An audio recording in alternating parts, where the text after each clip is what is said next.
എപ്പിസോഡിൻ്റെ തുടക്കത്തിൽ സോങ്ജിൻ ഗ്രൂപ്പാണ് കാണിക്കുന്നത്. അവിടെ ചെയർമാൻ ഷിമ്മിനെ കാണാനായിട്ട് ഷിം ജുൻ സോക്ക് അഥവാ മാത്യു എത്തിയിട്ടുണ്ടായിരുന്നു. അവിടെ എത്തിയ മാത്യു പഴയ ഒരു കാര്യം ഓർത്തെടുക്കുകയാണ്. പണ്ട് ചെയർമാൻ ഷിം ജുൻ സോക്കിനെ US വിടാനായിട്ടുള്ള തീരുമാനം എടുത്തതിന് കാരണം തന്നെ ഷിം ജുൻ സോക്ക് ടോപ്പ് 10 എത്തിയില്ല എന്നൊരു കാര്യം പറഞ്ഞിട്ടാണ്. ആദ്യത്തെ 10 റാങ്കിനുള്ളിൽ വന്നില്ല എന്ന് പറഞ്ഞ ചെറിയ കാര്യത്തിന് അവനെ US വിടാനായിട്ട് ചെയർമാൻ തീരുമാനിച്ചിരുന്നു. എന്നാൽ തന്നെ വിടരുത്, തനിക്ക് ഇവിടെ തന്നെ നിൽക്കാനാണ് താല്പര്യമെന്ന് ഷിം ജുൻ സോക്ക് പറഞ്ഞിട്ട് പോലും അദ്ദേഹം കേട്ടിട്ടുണ്ടായിരുന്നില്ല. കൂടാതെ നീ എൻ്റെ യഥാർത്ഥ മകനൊന്നുമല്ലല്ലോ, നീ ഒരു ഫേക്ക് അല്ലേ എന്ന് പറഞ്ഞിട്ട് അവനെ ഒരുപാട് ഇൻസൾട്ട് ചെയ്യുകയും ചെയ്തിട്ടുണ്ടായിരുന്നു. ഫേക്ക് എന്ന വാക്ക് കേട്ടിട്ട് ജുൻസോക്കിന് വളരെയധികം ദേഷ്യവും വിഷമവും വന്നിട്ടുണ്ടായിരുന്നു ആ സമയത്ത്. ഇതൊക്കെ ഓർത്തെടുത്ത മാത്യു മനസ്സിലാലോചിക്കുകയാണ്, അന്നത്തെ എന്നോടുണ്ടായിരുന്ന നിങ്ങളുടെ പെരുമാറ്റം അങ്ങനെയല്ലായിരുന്നുവെങ്കിൽ ഇന്നത്തെ എൻ്റെ ലൈഫ് ഇങ്ങനെ ആവില്ലായിരുന്നു എന്നാലോചിക്കുകയാണ്. പിന്നീട് വേറെ കുറച്ച് കാര്യങ്ങളും കൂടി മാത്യു ഓർത്തെടുക്കുകയാണ്. പണ്ട് ഹൈസ്കൂളിലെ സമയത്ത് തന്നെ ഷിം ജുൻ സോക്ക് കണ്ടുപിടിച്ചിട്ടുണ്ടായിരുന്നു ചെയർമാൻ്റെ യഥാർത്ഥ മകൻ ആരാണെന്ന്, അതായത് ദോഹ്യുക്ക്. ദോഹ്യുക്കിനെ മാറി നിന്ന് നിരീക്ഷിക്കാനും ജുൻ സോക്കും തീരുമാനിച്ചിട്ടുണ്ടായിരുന്നു. ദോഹ്യുക്കിൻ്റെ സ്കൂളിൽ പഠിച്ചിരുന്ന മറ്റൊരു കുട്ടിയോട് അന്വേഷിച്ചിട്ട് ദോഹ്യുക്കിൻ്റെ information full Jun Seok collect ചെയ്തിട്ടുണ്ടായിരുന്നു. ആ സമയത്ത് അവരുടെ സ്കൂളിലെ ഏറ്റവും നല്ല ഫൈറ്ററായിരുന്നു ദോഹ്യുക്കെന്നും ആ പരിസരത്തുള്ള ഒരു ഗാങ്സ്റ്റർ ദോഹ്യുക്കിനെ തൻ്റെ ടീമിലെടുക്കാനായിട്ട് താല്പര്യപ്പെടുന്നുണ്ട് എന്നൊക്കെ ആ കുട്ടി പറഞ്ഞിട്ട് ദോഹ്യുക്ക് അറിയുകയാണ്. ഇതൊക്കെ അറിയുന്ന ജുൻ സോക്കിന് വളരെയധികം സന്തോഷം തോന്നുകയാണ്. ദോഹ്യുക്ക് എവിടെയും എത്തിയിട്ടില്ലല്ലോ, വെറും ഒരു ഗുണ്ടയാണല്ലോ എന്നാലോചിച്ചിട്ട്. പക്ഷേ ആ കുട്ടി വേറൊരു കാര്യം കൂടി പറയുന്നുണ്ട്, അതായത് അവരുടെ സ്കൂളിലെ വളരെ ബ്രില്യൻ്റ് ആയിട്ടുള്ള കുട്ടികളിൽ ഒരാളും കൂടിയാണ് ദോഹ്യുക്ക്. മറ്റുള്ള കുട്ടികൾക്ക് വേണ്ടി പൈസയ്ക്ക് ടെസ്റ്റ് എഴുതി കൊടുക്കാറ് വരെ ഉണ്ടെന്ന് ആ കുട്ടി പറഞ്ഞ് ഷിം ജുൻ സോക്ക് അറിയുകയാണ്. പകലൊക്കെ സ്കൂളിൽ വന്ന് കിടന്ന് ഉറങ്ങിയാൽ പോലും എക്സാമിനൊക്കെ ദോഹ്യുക്കിന് നല്ല മാർക്കാണെന്ന് ആ കുട്ടി പറഞ്ഞിട്ട് ജുൻ സോക്ക് അറിയുകയാണ്. ഇതറിഞ്ഞ് അവന് നല്ല രീതിയിൽ ദേഷ്യം വരുന്നുണ്ട്. പഠിത്തത്തിൻ്റെ കാര്യത്തിൽ ദോഹ്യുക്ക് തന്നെക്കാളും മുൻപന്തിയിലാണെന്ന് അവൻ മനസ്സിലാക്കുകയാണ്. അതിനുശേഷം ജുൻ സോക്ക് സെക്രട്ടറി ഗൂവിനെ വിളിച്ചിട്ട് തൻ്റെ അടുത്ത ഫിസിക്സ് ഒളിമ്പ്യാഡ് എക്സാം ദോഹ്യുക്കിൻ്റെ അടുത്ത് എഴുതാനും അവൻ അതിന് പൈസ കൊടുത്തോളാനും പറയുന്നുണ്ട്. ദോഹ്യുക്കിന് എന്തുമാത്രം ബുദ്ധിയും വിവരമൊക്കെ ഉണ്ട് എന്നുള്ളത് സ്വയം ടെസ്റ്റ് ചെയ്ത് അറിയാനായിട്ടായിരുന്നു ജുൻ സോക്ക് ഇങ്ങനെ ചെയ്തിരുന്നത്. അതിനുശേഷം ദോഹ്യുക്കിനെ ഫോളോ ചെയ്ത് അവൻ്റെ വീട് വരെ എത്തിയ ജുൻ സോക്ക് അവൻ്റെയും അമ്മയുടെയും തമ്മിൽ അങ്ങോട്ടും ഇങ്ങോട്ടുള്ള ആ ഒരു കെയറിങ്ങും സ്നേഹവും ഒക്കെ കണ്ടിട്ടുണ്ടായിരുന്നു. തനിക്ക് വീട്ടിൽ കിട്ടാത്ത കെയറിങ്ങും സ്നേഹമൊക്കെ ഇപ്പോൾ ദോഹ്യുക്കിന് കിട്ടുന്ന കണ്ട് അവന് നല്ല രീതിയിൽ ദേഷ്യവും വരുന്നുണ്ട്. ദോഹ്യുക്കിൻ്റെ അമ്മയ്ക്ക് ദോഹ്യുക്കിനോട് അത്രയ്ക്ക് സ്നേഹമായിരുന്നു. കുറച്ച് നാളുകൾക്ക് ശേഷം ആ ഒരു ഫിസിക്സ് ഒളിമ്പ്യാഡിൻ്റെ റിസൾട്ട് പബ്ലിഷ് ചെയ്യുന്ന സമയത്ത് ഷിം ജുൻ സോക്കിന് തന്നെ ഫസ്റ്റ് പ്രൈസ് കിട്ടുകയാണ്. ആ ഒരു പ്രൈസ് കിട്ടിയിട്ടും ജുൻ സോക്കിന് അധികം സന്തോഷം ഉണ്ടായിരുന്നില്ല. കാരണം അതിൻ്റെ യഥാർത്ഥ അർഹത എന്ന് പറയുന്നത് ദോഹ്യുക്കിനായിരുന്നു. കാരണം അവനായിരുന്നു പൈസയ്ക്ക് വേണ്ടി എക്സാം എഴുതിയിട്ടുണ്ടായിരുന്നത്. ഇതും കൂടെ ആയപ്പം ജുൻ സോക്കിന് തീരെ അങ്ങോട്ട് താങ്ങാനായിട്ട് സാധിച്ചില്ല. തൻ്റെ ജീവിതത്തിലുള്ള എല്ലാ സന്തോഷങ്ങളുടെയും ഏക അവകാശി ആ ഒരു ദോഹ്യുക്ക് ആണെന്നറിഞ്ഞ ജുൻ സോക്കിന് ദോഹ്യുക്കിൻ്റെ അടുത്ത് വളരെയധികം ദേഷ്യം വരികയായിരുന്നു ചെയ്തിരുന്നത്. അങ്ങനെ ജുൻ സോക്ക് ആ സമയത്തൊരു തീരുമാനം എടുക്കുകയാണ്, അതായത് ദോഹ്യുക്കിനെ ജീവിതത്തിൽ നശിപ്പിച്ചേ അടങ്ങുള്ളൂ എന്നൊരു തീരുമാനം. അങ്ങനെ ഫ്ലാഷ് ബാക്കിനൊക്കെ ശേഷം മാത്യു ചെയർമാൻ ഷിമ്മിൻ്റെ റൂമിലേക്ക് കയറുകയാണ്. ചെയർമാൻ ഷിമ്മിനെ എന്നെ കാണണമെന്ന് പറഞ്ഞെന്ന് ഞാൻ കേട്ടല്ലോ, സത്യമാണോ, എന്താണ് കാര്യം എന്ന് മാത്യു ചോദിക്കുകയാണ്. ചെയർമാൻ ഡയറക്റ്റായിട്ട് തന്നെ മാത്യുവിൻ്റെ അടുത്ത് ചോദിക്കുകയാണ്, നിങ്ങൾ എന്തിനാണ് എന്നെയും എൻ്റെ കമ്പനിയും ടാർഗറ്റ് ചെയ്യുന്നത്? അതിനുള്ള കാരണം നിങ്ങൾ തന്നെ കണ്ടുപിടിച്ചേ മതിയാവൂ എന്ന് പറയാണ് മാത്യു. ഇനി ഇത് ആ ഒരു ബംഗ്ദാമിയായിട്ട് റിലേറ്റഡ് ആണോ എന്ന് ചെയർമാൻ ചോദിക്കുന്ന സമയത്ത് മാത്യു ഒന്നും മിണ്ടുന്നില്ല. തുടർച്ചയായിട്ട് ചെയർമാൻ ചോദിക്കുകയാണ്, ആ ഒരു ദാമയുടെ ബയോളജിക്കൽ ഫാദറും പിന്നെ അഡോപ്റ്റീവ് ഫാദറും എല്ലാവരും മരിച്ചുപോയി, പിന്നെ നിനക്ക് ആ കുട്ടിയായിട്ട് എന്താണ് ബന്ധം ചോദിക്കുകയാണ്. ഇത് കേട്ടിട്ട് മാത്യു ചെറുതായിട്ടൊന്ന് ചിരിക്കുകയാണ്. എന്നിട്ട് പറയാണ്, പണ്ടൊക്കെ നിങ്ങൾക്ക് നല്ല ബുദ്ധി ഉണ്ടായിരുന്നു, പക്ഷേ ഇപ്പോൾ പ്രായമായതുകൊണ്ടാണെന്ന് തോന്നുന്നു ബുദ്ധി അധികം വർക്ക് ചെയ്യുന്നില്ല. ഇത് കേട്ട ചെയർമാൻ ചോദിക്കുകയാണ്, നമ്മൾ ഇതിനു മുമ്പേ പരിചയമുണ്ടോ? അന്ന് ആർട്ട് ഗാലറിയുടെ ആനിവേഴ്സറി പാർട്ടിക്കും നിങ്ങൾ വന്നിരുന്നോ? അതിനും ഒരു ചെറിയ ചിരി പാസ്സാക്കിയിട്ട് അതൊക്കെ നിങ്ങൾ തന്നെ കണ്ടുപിടിച്ചോ എന്ന് പറഞ്ഞിട്ട് മാത്യു അവിടെ നിന്ന് ഇറങ്ങുകയാണ്. ഈ ഒരു വൺ സൈഡ് കോൺവെർസേഷന് ശേഷം ചെയർമാന് നല്ല രീതിയിൽ ടെൻഷൻ ആവുകയാണ്. അതുകൊണ്ട് തന്നെ ചെറുതായിട്ട് ചങ്കിൽ വേദന എടുക്കാനായിട്ടും തുടങ്ങുകയാണ്.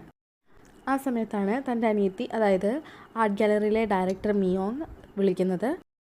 എന്നിട്ട് പറയാണ്, പ്രോസിക്യൂട്ടർ ഒക്കെ ആർട്ട് ഗാലറിയിലെ പെയിൻറ്റിങ്സ് സീസ് ചെയ്യാൻ പോവാണ് അവരുടെ അന്വേഷണത്തിന് വേണ്ടി.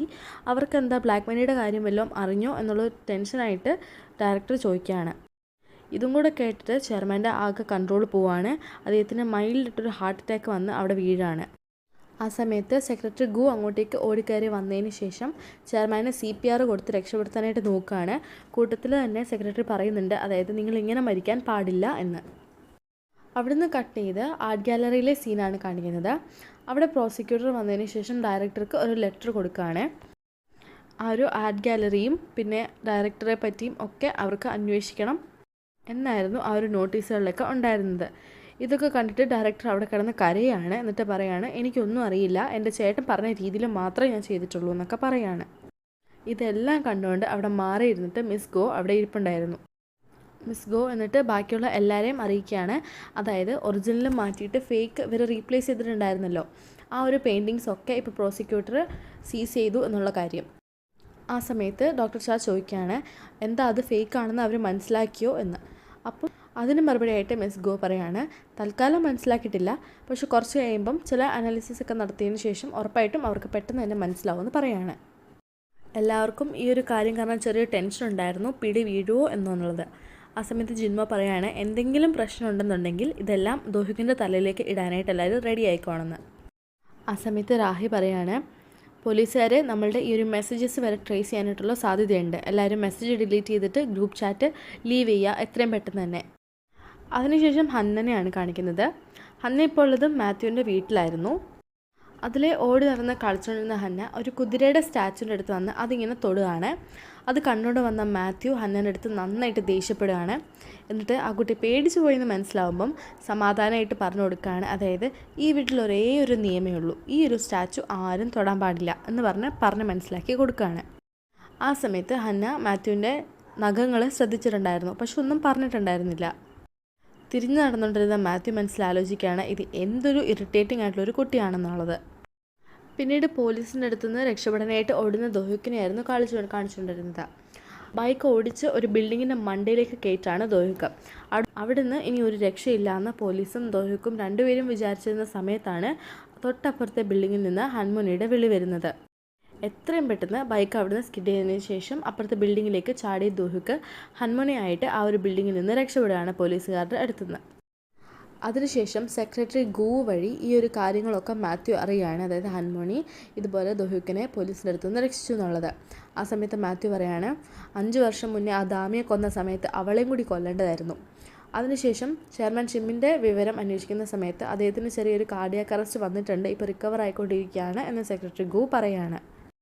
അതിനുശേഷം സെക്രട്ടറി ഗു പറയാണ്, ഞാൻ ദോഹിക്കിനെ എങ്ങനെയും അന്വേഷിച്ച് കണ്ടുപിടിക്കാമെന്നുള്ളത്. ആ സമയത്ത് മാത്യു പറയാണ്, അതിൻ്റെ ആവശ്യം വരുമെന്ന് തോന്നുന്നില്ല, അവൻ സ്വയം എൻ്റെ അടുത്തേക്ക് വന്നോളൂ. പിന്നീട് രാഹിയും ബാക്കിയുള്ളവരെയാണ് കാണിക്കുന്നത്. ആ ഒരു സമയത്തിനുള്ളിൽ എല്ലാവരും തന്നെ അറിഞ്ഞിട്ടുണ്ടായിരുന്നു, അതായത് ഹൻമുനി ദോഹിക്കിനെ പോലീസിൻ്റെ അടുത്തുനിന്ന് രക്ഷിച്ചു എന്നുള്ളത്. എല്ലാവരും ഈ ഒരു കാര്യം ഓർത്തിട്ടായിരുന്നു ടെൻഷൻ അടിച്ചുകൊണ്ടിരുന്നത്. കാരണം ഹൻമുനിയും ദോഹിക്കിനെയും രണ്ടുപേരെയും ഇപ്പോൾ പോലീസ് അന്വേഷിച്ചുകൊണ്ടിരിക്കുകയാണ്. ഹൻമുനിയുടെ പിറകെ ഈ ഒരു ആൾക്കാരുടെ ഇൻവോൾവ്മെൻറ്റും ഈ ഒരു കേസിൽ ഉണ്ടെന്നുള്ള കാര്യം പോലീസ് കണ്ടുപിടിക്കുമോ എന്നുള്ളതായിരുന്നു അവരുടെ ടെൻഷൻ. പിന്നീട് ഹൻമുനിയും ദോഹിക്കിനെയാണ് കാണിക്കുന്നത്. പോലീസിൻ്റെ അടുത്ത് രക്ഷപ്പെട്ടിട്ട് വേറെ ഏതോ ഒരു സ്ഥലത്ത് രണ്ടുപേരും കൂടി വന്ന് ഇരിക്കുകയായിരുന്നു. ആ സമയത്ത് ദോഹിക്ക് ചോദിക്കുകയാണ്, നീ മാത്യു പറഞ്ഞിട്ടാണോ എന്നെ ഹെൽപ്പ് ചെയ്തതെന്ന്. പക്ഷേ ഹൻമുനി പറയാണ്, ആ ഒരു ഇൻസിഡൻറ്റിന് ശേഷം പിന്നെ മാത്യു ആയിട്ട് എനിക്ക് ഇതുവരെ ഒരു കോണ്ടാക്റ്റും ഉണ്ടായിട്ടില്ല എന്ന്. പിന്നെ എന്തിനാ നീ എന്നെ സഹായിച്ചത് എന്ന് ദോഹിക്ക് ചോദിക്കുകയാണ്. അതിന് ഉത്തരം പറയാതെ ഹൻമുനി അങ്ങോട്ടൊരു ചോദ്യം ചോദിക്കുകയാണ്, അതായത് നീ കെയുടെ ഒപ്പമാണോ വർക്ക് ചെയ്യുന്നതെന്ന്. കെ എന്ന് പറയുന്നവൻ എൻ്റെ ഫാമിലിക്ക് എതിരെ ചെയ്ത കാര്യങ്ങളൊക്കെ നിനക്കറിയാവുന്നതല്ലേ, എന്നിട്ടും അവൻ്റെ കൂടെ ഞാൻ കൂടുന്നു നിനക്ക് തോന്നുന്നുണ്ടോ? അതിനുശേഷം മുനി ചോദിക്കുകയാണ്, ആ ഒരു മിസ് ഹോങ്ങിനെ കൊന്നത് നീയാണോ? ഇതിന് ദോഹിക്ക് പറയാണ്, സമ്മതിച്ചു ഞാനൊരു ഗുണ്ടയാണ്, പക്ഷെ ഞാനൊരു ക്രിമിനലൊന്നുമല്ല, ആരെയും കൊല്ലാനായിട്ടൊന്നും എനിക്ക് സാധിക്കില്ല. മോനയ്ക്ക് ഇപ്പോഴും ചെറിയ ഡൗട്ടുകളൊക്കെ ഉണ്ടായിരുന്നു. നീ കെയുടെ ഒപ്പം കൂടിയിട്ടില്ല എന്നുണ്ടെങ്കിൽ എന്തിനാണ് ഗാലറിയിലേക്ക് ആ ഒരു സമയത്ത് വന്നതെന്ന് ചോദിക്കുകയാണ്. ദോഹിക്ക് ആ സമയത്ത് തൻ്റെ മരിച്ചുപോയ അമ്മയുടെ പേരിൽ സത്യം ചെയ്യുകയാണ്, അതായത് താൻ ഒരിക്കലും കെ ആയിട്ട് കൂടിയിട്ടില്ല എന്നുള്ളത്. ഈ ഒരു കാര്യം കേട്ട് കഴിഞ്ഞിട്ട് ഹൻമുനിക്ക് ഉറപ്പ് വരുത്തുകയാണ്, അതായത് ദോഹിക്ക് ഇന്നസെൻ്റ് ആണ് എന്നുള്ളത്. ദോഹിക്ക് അതിനുശേഷം പറയാണ്, അന്ന് ആ ഒരു പാർട്ടിയുടെ ദിവസം ഞാനിട്ടിരുന്ന അതേ ഡ്രസ്സ് തന്നെയായിരുന്നു കെയും ഇട്ടിരുന്നത്. ആ ഒരു മർഡറിൽ എന്നെ കൊടുക്കാനായിട്ട് തന്നെയാണ് അവൻ അങ്ങനെ ചെയ്തത്.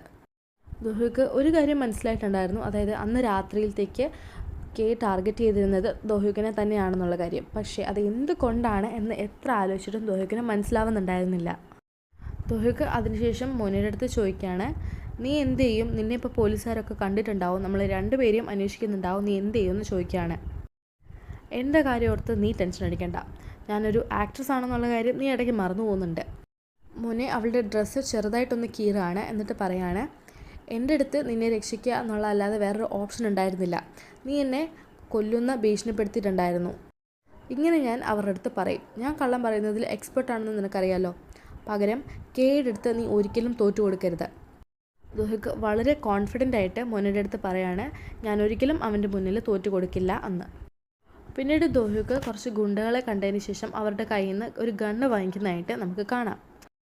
അതിനുശേഷം റാഹി താമസിക്കുന്ന വീട്ടിൽ പോലീസുകാർ എത്തിയതായിട്ടാണ് കാണിക്കുന്നത്. കാരണം ദോഹിക്കിനെ അന്വേഷിച്ച് തന്നെയായിരുന്നു അവരുടെ വരവ്. കാരണം ഹൻമോനിയും അവരിപ്പോൾ അന്വേഷിക്കുന്നുണ്ടായിരുന്നു. ആൻഡ് ഹൻമോനി താമസിച്ചുകൊണ്ടിരുന്നത് റാഹിയുടെ കൂടെ തന്നെയായിരുന്നു. പോലീസ് വന്നു കഴിഞ്ഞിട്ട് ഈ ഒരു ഹൻമോനിയും ദോഹിക്കും എവിടെയെന്ന് ചോദിക്കുന്ന സമയത്ത് ഹൻമോനി ദോഹിക്കിനെ രക്ഷിച്ചതായിട്ട് അറിയുക പോലും ഇല്ല എന്നുള്ള രീതിയിലായിരുന്നു റാഹിയുടെ പെർഫോമൻസ്. പോലീസുകാർ റാഹിയുടെ അടുത്ത് വീടൊന്ന് സെർച്ച് ചെയ്യണം എന്ന് പറയാണ്. ആ സമയത്ത് റാഹി പറയാണ്, ദോഹിക്ക് ആ ഒരു ഷിംജുൻ സോക്കുമായിട്ട് കൂടിയിട്ടുണ്ടോ എന്ന് എനിക്ക് ഡൗട്ടുണ്ട്. ഷിംജുൻ സോക്ക് എൻ്റെ മോളുടെ കൊലയാളിയാണ്. അങ്ങനെ ഒരാളെ പോലീസിൻ്റെ അടുത്ത് നിന്ന് രക്ഷപ്പെടുത്തി ഒളിവിൽ താമസിപ്പിക്കുമെന്ന് നിങ്ങൾക്ക് തോന്നുന്നുണ്ടോ എന്ന് പറയാണ്. പോലീസുകാർ റാഹിയുടെ അടുത്ത് മാപ്പ് പറഞ്ഞ ശേഷം അവിടെ നിന്ന് പോവാണ്. പോലീസുകാർ പോയതിന് ശേഷം വണ്ടിക്കകത്തിരുന്ന ഡോക്ടർ ഷാ ഇറങ്ങി വരികയാണ്. എന്നിട്ട് റാഹിയുടെ അടുത്ത് ചോദിക്കുകയാണ്, എന്നാലും എന്തിനായിരിക്കും ഹൻമോനി ദോഹിക്കിനെ രക്ഷിച്ചത്? ഇനി അവരെങ്ങാനും ഡേറ്റ് ചെയ്യുവാണോ? അതിന് ഉത്തരം പറയാതെ റാഹി തിരിഞ്ഞ് നടക്കുകയാണ്. അപ്പോൾ ഡോക്ടർ ഷാ പറയുകയാണ്, കൊള്ളാം, എന്തായാലും നീ മിസ്റ്റർ ലീയുടെ കൂടെ ഹൻമോനി ദോഹിക്കിൻ്റെ കൂടെ രണ്ടുപേരും നിങ്ങളുടെ സുരക്ഷ ഉറപ്പാക്കാനായിട്ട് കുറേ കളികൾ കളിക്കുന്നുണ്ട്. റാഹി അതിനുശേഷം ചായയുടെ അടുത്ത് ചോദിക്കുകയാണ്, പ്ലേ ഗ്രൗണ്ടിനെ പറ്റി വല്ലതും അറിഞ്ഞോ എന്നുള്ള കാര്യം. അതിന് ചാ പറയാണ്, ഈ ഒരു പ്ലേ ഗ്രൗണ്ട് 5 വർഷം മുമ്പ് ഉണ്ടാക്കിയതാണ്. കൃത്യമായി പറഞ്ഞു കഴിഞ്ഞാൽ ചെയർമാൻ ബങ് മരിച്ചതിന് ശേഷം. സ്ട്രേഞ്ച് ആയിട്ടുള്ള കാര്യം എന്താണെന്ന് വെച്ചാൽ ഈ ഒരു പ്ലേ ഗ്രൗണ്ട് ഉണ്ടാക്കാനായിട്ട് ഒരുപാട് സമയമെടുത്തു. ആ ഒരു പ്ലേ ഗ്രൗണ്ട് ഉണ്ടാക്കിയ സമയത്താണ് നമ്മൾ അന്ന് അവിടെ കണ്ട ആ ഒരു പ്രായമായ മനുഷ്യൻ അവിടേക്ക് ഷിഫ്റ്റ് ആയത്. അതേസമയം ആ ഒരു പ്ലേ ഗ്രൗണ്ടിൻ്റെ അടുത്ത് താമസിച്ചുകൊണ്ടിരുന്ന ആ ഒരു പ്രായമായ മനുഷ്യനെ കാണിക്കുകയാണ്. അദ്ദേഹം തൻ്റെ വീടിൻ്റെ ഉള്ളിലേക്ക് കയറി ഒരു സീക്രട്ട് പാസേജിൽ കൂടി ഒരു കോഡ് അടിച്ചതിന് ശേഷം ഒരു റൂമിലേക്ക് കയറുകയാണ്. ആ ഒരു റൂമിലായിരുന്നു ചെയർമാൻ ബങ്ങിൻ്റെ സകലവിധ സ്വത്തുക്കളും വെച്ചിട്ടുണ്ടായിരുന്നത്. അതിനുശേഷം അയാൾ തൻ്റെ മുഖത്തുണ്ടായിരുന്ന ആ ഒരു ഫേസ് മാസ്ക് അങ്ങ് എടുത്ത് മാറ്റുകയാണ്. അത് മറ്റാരും ആയിരുന്നില്ല, ചെയർമാൻ ബങ്ങിൻ്റെ സെക്രട്ടറി ആയിരുന്നു. അതിനുശേഷം അവിടെ ചെയർമാൻ ബങ്ങിൻ്റെ പടം വെച്ചിട്ടുണ്ടായിരുന്നു. അങ്ങോട്ടേക്ക് സെക്രട്ടറി നോക്കുകയാണ്. എന്നിട്ട് പറയാണ്, കങ്ങിൻ്റെ ഒരു വിവരമില്ല. ദോഹിക്കിനെ ആണെങ്കിൽ കൊലപാതക കുറ്റത്തിന് പോലീസ് അന്വേഷിച്ചുകൊണ്ടിരിക്കുന്നു. കൂടാതെ റാഹിയും ഡോക്ടർ ചായയും ഈ ഒരു പ്ലേ ഗ്രൗണ്ട് വരെ എത്തിയിരിക്കുന്നു. എനിക്കറിയില്ല ഇനി എന്താ ചെയ്യേണ്ടതെന്ന്. പിന്നീട് മാത്യുവിനെയാണ് കാണിക്കുന്നത്. മാത്യുവിൻ്റെ കാറിന് മുമ്പിൽ ദോഹിക്ക് പെട്ടെന്ന് വന്നിട്ട് മാത്യുവിൻ്റെ കാറിനുള്ളിലേക്ക് കയറുകയാണ്. എന്നിട്ട് പറയാണ് പെട്ടെന്ന് വണ്ടി എടുക്കാൻ. ശരി, എനിക്കൊരു സേഫ് ആയിട്ടുള്ള സ്ഥലം അറിയാം, അങ്ങോട്ടേക്ക് പോകുന്ന മാത്യു പറയുമ്പം ദോഹിക്ക് പറയാണ്, വേണ്ട, ഞാൻ പറയുന്ന സ്ഥലത്തേക്ക് പോയാൽ മതി എന്ന്. വേറെ വഴിയില്ലാതെ ദോഹിക്ക് പറയുന്നത് കേൾക്കേണ്ടി വരികയാണ് മാത്യുവിന്. ദോഹിക്ക് പറഞ്ഞതനുസരിച്ച് ഒരു മോട്ടലിലേക്ക് അവർ വരികയാണ്. അതിനുശേഷം മാത്യുവിൻ്റെ ജാക്കറ്റ് എടുത്ത് ദോഹിക്ക് ഇടുകയാണ്. എന്നിട്ട് പറയാണ്, അകത്ത് സെക്യൂരിറ്റി ക്യാമറാസ് ഉണ്ടാവാനുള്ള സാധ്യതയുണ്ട്. മാത്യു എത്രയും പെട്ടെന്ന് വണ്ടി പാർക്ക് ചെയ്തതിന് ശേഷം എന്നെ അകത്ത് വന്ന് കാണണം എന്ന് പറഞ്ഞിട്ട് ദോഹിക്ക് അവിടെ നിന്ന് ഇറങ്ങുകയാണ്. മാത്യുവിൻ്റെ ജാക്കറ്റിനുള്ളിൽ മാത്യുവിൻ്റെ ഫോൺ ഉണ്ടായിരുന്നു. മാത്യു അറിയാതെ അതിൽ ഒരു സ്പൈവെയർ ഇൻസ്റ്റാൾ ചെയ്യുകയാണ് ദോഹിക്ക്. മാത്യു ഒരു റൂമിലേക്ക് കയറുന്ന സമയത്ത് ചുമ്മാ വെറുതെ കിടക്കുന്ന രീതിയിൽ ദോഹിക്ക് അഭിനയിക്കുകയാണ്.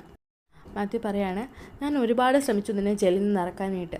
പക്ഷേ ആ സോങ്ചൻ ഗ്രൂപ്പിൻ്റെ ഭാഗത്തുനിന്ന് വളരെയധികം പ്രഷർ ഉണ്ടായിരുന്നു, എനിക്കൊന്നും ചെയ്യാനായിട്ട് സാധിച്ചില്ല. പിന്നീട് മാത്യു പറയുന്നുണ്ട്, എന്നാലും നീ ജയിലിൽ ഇങ്ങനെ ചാടേണ്ട ആവശ്യം ഉണ്ടായിരുന്നില്ല. ആ സമയത്ത് ദോഹിക്ക് പറയാണ്, ആ ഒരു ജയിലിൽ ഞാൻ ചാടിയിട്ടുണ്ടായിരുന്നില്ല എന്നുണ്ടെങ്കിൽ അവരിപ്പോൾ കൊലക്കുറ്റത്തിന് എന്നെ എടുത്ത് അകത്തിട്ടേനെ. ആ സമയത്ത് മാത്യു ചോദിക്കുകയാണ്, നിനക്കെന്താ എന്നെ വിശ്വാസമില്ലേ? ഞാൻ നിന്നെ അങ്ങനെ ജയിലിലാക്കാൻ വിടുമെന്ന് നിനക്ക് തോന്നുന്നുണ്ടോ? ആ ഒരു സോങ്ചൻ ഗ്രൂപ്പിലെ ആൾക്കാരെങ്ങാനും നിന്നെ പിടിച്ചിട്ടുണ്ടായിരുന്നുണ്ടെങ്കിൽ നിൻ്റെ ജീവൻ പോലും തിരിച്ചു കിട്ടില്ലായിരുന്നു. ഇത് കേട്ടിട്ട് ദോഹിക്കൊന്ന് ചിരിക്കുകയാണ്. എന്നെപ്പറ്റി ഓർത്ത് ടെൻഷൻ അടിക്കേണ്ട, ആ കേക്ക് മുമ്പ് എന്തായാലും ഞാൻ മരിക്കില്ല എന്ന് ദോഹിക്ക് പറയാണ്. പിന്നീട് പോലീസ് സ്റ്റേഷനിലെ സീനാണ് കാണിക്കുന്നത്. അവിടെ ഹൻമോനിയെ പോലീസ് ചോദ്യം ചെയ്തുകൊണ്ടിരിക്കുകയായിരുന്നു. എന്തിനാണ് നീ ദോഹിക്കിനെ ഹെൽപ്പ് ചെയ്തതെന്ന് ചോദിക്കുന്ന സമയത്ത് തൻ്റെ ഡ്രസ്സിൽ മാറ്റിയിട്ട് അവിടെ ഉണ്ടായിരുന്ന മുറിപ്പാടുകൾ ഹൻമോനി കാണിച്ചു കൊടുക്കുകയാണ്. എന്നിട്ട് പറയാണ്, ദോഹിക്ക് എന്നെ ഒരുപാട് ഭീഷണിപ്പെടുത്തി, അവനെ ഹെൽപ്പ് ചെയ്യാമെന്നല്ലാതെ എനിക്ക് വേറെ മാർഗ്ഗം ഉണ്ടായിരുന്നില്ല. അതിനുശേഷം ദോഹിക്ക് പോലീസിനെ കൊടുക്കണം എന്ന് പറഞ്ഞ് ഏൽപ്പിച്ച ഒരു നോട്ട് ഹൻമോനി പോലീസുകാരെ ഏൽപ്പിക്കുകയാണ്. അതിനകത്ത് ഇങ്ങനെയായിരുന്നു എഴുതിയിട്ടുണ്ടായിരുന്നത്, അതായത് ഞാൻ നിരപരാധിയാണ്, ഷിംജുൻ സോക്കുമായിട്ട് എനിക്ക് യാതൊരുവിധ ബന്ധവുമില്ല, ഞാനിത് പ്രൂവ് ചെയ്ത് തന്നെ കാണിക്കും എന്ന് എഴുതിയിരിക്കുകയാണ് ദോഹിക്ക്. സെയിം ഷിഫ്റ്റായിട്ട് മാത്യുവിനും ദോഹിക്കിനും വീണ്ടും കാണിക്കുകയാണ്. നിനക്ക് എന്താ വല്ല പ്ലാൻ ഉണ്ടോ എന്ന് മാത്യു ചോദിക്കുന്ന സമയത്ത് എനിക്ക് എൻ്റെ ഇന്നസെൻസ് പ്രൂവ് ചെയ്യണം, അതിനായിട്ട് കെ കണ്ടുപിടിക്കണം. അതിന് നീ എങ്ങനെ കെ കണ്ടുപിടിക്കും? നീ ഇപ്പം ജയിലിൽ ചാടി ഒരു ജയിൽ പുള്ളി മാത്രമല്ലേ എന്ന് ചോദിക്കുകയാണ് മാത്യു. ഈ കാര്യത്തെപ്പറ്റി എനിക്ക് കുറച്ചും കൂടെ ഒന്ന് ആലോചിക്കേണ്ടിയിരിക്കുന്നു എന്ന് പറയുന്നതിന് ശേഷം മാത്യുവിൻ്റെ അടുത്ത് നിന്ന് കുറച്ച് പൈസ ദോഹിക്ക് വാങ്ങുകയാണ്. അതിനുശേഷം മാത്യു അവിടെ നിന്ന് പോവുകയാണ്. അതിൽ നടന്നു പോയിക്കൊണ്ടിരുന്ന മാത്യുവിനെ നോക്കിക്കൊണ്ട് തന്നെ ദോഹിക്ക് അവിടെ നിൽക്കുകയാണ്. എന്നിട്ട് മനസ്സിലാലോചിക്കുകയാണ്, നിങ്ങൾ എന്തിനാണ് എന്നോടിങ്ങനെ ചെയ്യുന്നതെന്ന്. അതിനുശേഷം ഇയർഫോൺസ് എടുത്ത് ദോഹിക്ക് ചെവിയിൽ വെക്കുകയാണ്. ആ ഒരു സ്പൈവെയർ ഇൻസ്റ്റാൾ ചെയ്തുകൊണ്ട് തന്നെ മാത്യുവിൻ്റെ ഫോണിൽ ഇപ്പോൾ നടന്നുകൊണ്ടിരിക്കുന്ന എല്ലാവിധ സംഭാഷണങ്ങളും ദോഹിക്കിനെ കേൾക്കാൻ സാധിക്കുമായിരുന്നു. അങ്ങനെ അവിടെ നിന്ന് ഇറങ്ങിയതിന് ശേഷം മാത്യു സെക്രട്ടറി ഗൂനെ വിളിക്കുകയാണ്. എന്നിട്ട് പറയാണ്, ഞാൻ പറഞ്ഞില്ലായിരുന്നോ, അതുപോലെ തന്നെ സംഭവിച്ചു. ദോഹിക്ക് നേരിട്ട് എന്നെ കാണാനായിട്ട് ഇങ്ങോട്ട് വന്നു എന്നും പറഞ്ഞിട്ട് മാത്യു ചിരിക്കുകയാണ്. എന്നിട്ട് ആ ഒരു മോട്ടലിൻ്റെ അഡ്രസ്സ് സെക്രട്ടറിക്ക് പറഞ്ഞു കൊടുത്തതിന് ശേഷം ഇത് പോലീസിന് അയച്ചു കൊടുത്തിട്ട് അവനെ അവിടെ ചെന്ന് പിടിക്കാൻ പറ എന്ന് പറയുകയാണ്. ഇത് കേട്ട ദോഹിക്കിന് എന്ത് ചെയ്യണമെന്നറിയാതെ പെട്ടെന്ന് അവിടെ നിന്ന് രക്ഷപ്പെടാനായിട്ട് പോകാനായിട്ട് ഇരിക്കുന്ന സമയത്താണ് മാത്യു ആ ഒരു കാര്യം സെക്രട്ടറി ഗൂവിൻ്റെ അടുത്ത് പറയുന്നത്. അതായത് അവന് ഒരിക്കലും അറിയാൻ പാടില്ല ഞാനാണ് കെ എന്നുള്ള കാര്യം. ഈ ഒരു ഞെട്ടിപ്പിക്കുന്ന സത്യം തിരിച്ചറിഞ്ഞ ദോഹിക്ക് നിലത്ത് വീണ് പോവാണ്. അതിനുശേഷം ഇതിനു മുമ്പ് നടന്ന കാര്യങ്ങളൊക്കെ ഒന്ന് റീകളക്ട് ചെയ്ത് നോക്കുകയാണ് ദോഹിക്ക്. എത്ര തന്ത്രപരമായിട്ടാണ് മാത്യു കങ്ങിനെതിരെ തന്നെ തിരിച്ചത് എന്നുള്ള കാര്യം ദോഹിക്ക് മനസ്സിലാക്കുകയാണ്. കൂടാതെ അന്ന് ആർട്ട് ഗാലറിയിൽ ഇടാനുള്ള ഡ്രസ്സും മാത്യു തന്നെ ഗിഫ്റ്റ് ചെയ്തതായിരുന്നല്ലോ എന്നൊരു കാര്യം കൂടി ദോഹിക്ക് ആലോചിക്കുകയാണ്. ദോഹിക്കിന് ഇപ്പം മനസ്സിലാവുന്നുണ്ടായിരുന്നു, അതായത് കങ്ങ് എന്തുകൊണ്ടാണ് മാത്യുവിനെ അറ്റാക്ക് ചെയ്തത് എന്നുള്ള കാര്യം.